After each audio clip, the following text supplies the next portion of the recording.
meia-noite, Jesus vai caminhando com seus discípulos em direção ao jardim do Getsemane. Na entrada do jardim, ele deixa 8 e convoca 3 para orar com mais profundidade, pois um já havia saído para fazer o propósito do seu coração.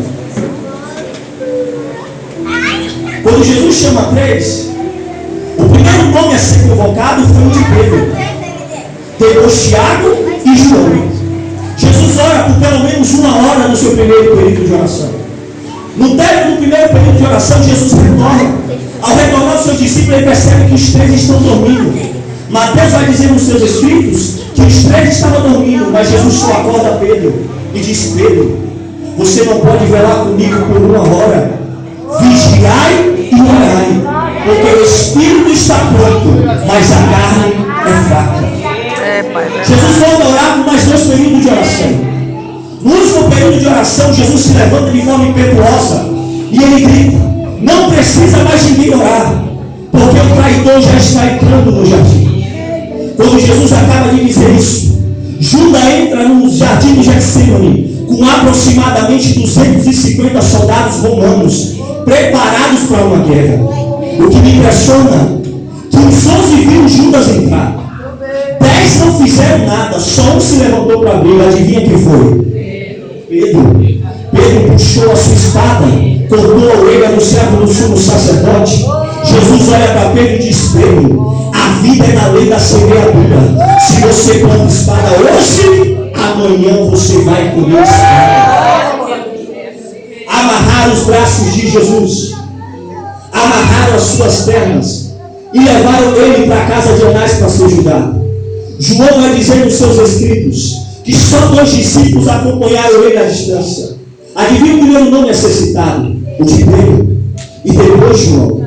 Pedro fica do lado de fora, se esquentando do lado da fogueira dos soldados romanos. Mas João lá dentro da casa de Anás para saber aquilo que havia de acontecer com o seu mestre. É quando de repente, de dentro da casa de Anás, sai uma das suas servas e chega para Pedro e diz: ei, Pedro, ei, você é discípulo do Nazareno.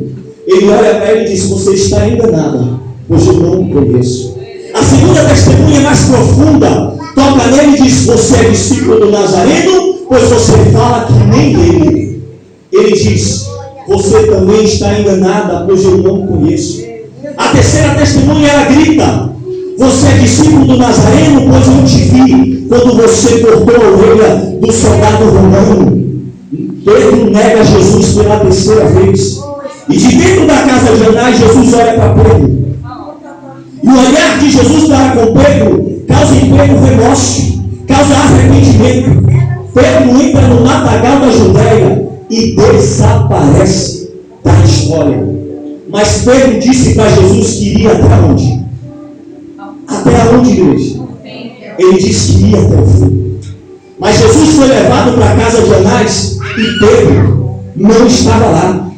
Anás mandou Jesus para a casa de Caifás e Pedro não estava lá.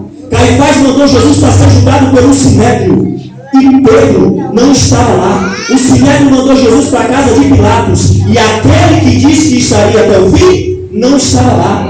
Pilatos interroga Jesus, ocupa pelo pecado de blasfêmia e Pedro não estava lá. Pilatos manda Jesus para a casa de Herodes. Herodes debocha do mestre, devolve para Pilatos e Pedro não estava lá. Pilatos ordena dar uma quarentena de açoite em Jesus e Pedro não estava lá. Colocaram uma coroa de espinhos sobre a sua cabeça e aquele que disse que estaria até o fim não estava lá. Colocaram a roupa púrpura como o pecado e Pedro não estava lá. Colocaram o cetro na sua mão, envergonhando ele como rei e Pedro não estava lá. Levaram Jesus para o pavimento de pedra, lugar do juízo. Do lado dele um ladrão, entre ele e Barrabás. A multidão grita: solta Barrabás, crucifica Jesus. E Pedro não estava lá.